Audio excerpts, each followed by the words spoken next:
God placed a desire for missions in my heart in 2018. After working as an OFW for nearly 8 years, I met a friend there who lovingly prayed for me and shared the gospel through discipleship, now e-discipleship. And that encounter stirred a longing to step out of my comfort zone so that I could also share the gospel and disciple others too. So I joined the CCF Beyond's short-term missions training and applied. But shortly after, I was diagnosed with pulmonary TB. I had to let go of that dream. Fast forward to 2023, I was already serving here as a full-time staff in CCF Next Gen when God reignited that desire during Missions Month. We there the story of the Bible class where they also promoted praying for the nations and joining short-term missions.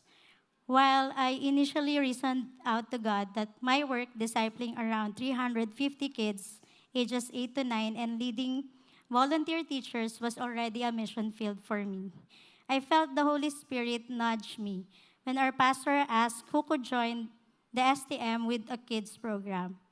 Isaiah 6:8 echoed in my heart, "Whom shall I send?" And I knew I had to say, "Here I am, send me." This circumstance really helped me engage in short-term missions.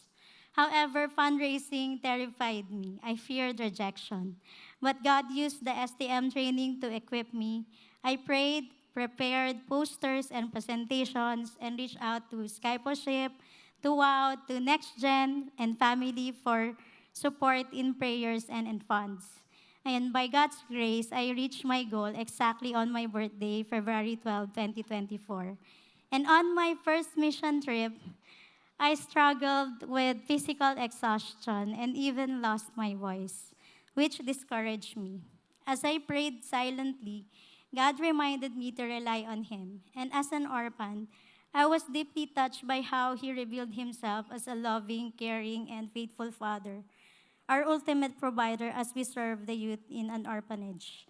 This year's STM involved installing solar lights, running kids program, and hosting sports clinic across 2 regions and 3 tribes, with only 10 of us compared to last year's 20.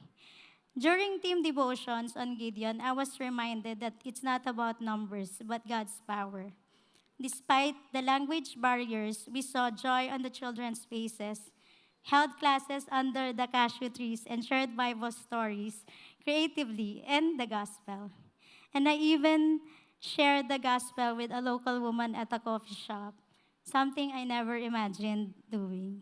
A highlight in both STMs was witnessing a glimpse of Revelation 7:9. People from every nation, tribe, and language worshiping together. These trips also taught me the value of teamwork, delegation, and simply being present. God reminded me that it's not about how grand the program is, but how people feel His love through us just by listening and talking to them amidst the language barriers. Despite my doubts, God has proven faithful, and I'm learning to be grateful in every circumstance and to obey Him immediately, leaving all the results to Him. I now see short-term missions not only as a personal calling, but also a way to model faith to the next generation, that I can encourage them to be part of God's mission too by praying, giving, and sharing Jesus to others. Please also pray with me as God is also working in my heart. And I believe that He is also equipping me as I discern if He is calling me to let go of my comfort zone for long-term missions. I'm Teacher Cheryl Santos, and by the power of the Holy Spirit, I will continue stepping beyond my comfort zone, culture, barriers, and borders to fulfill the Great Commission in Matthew 28:19. Go and make disciples, and until the day I hear Him say, "Well done, good and faithful servant, enter the joy of your master." Matthew 25:22.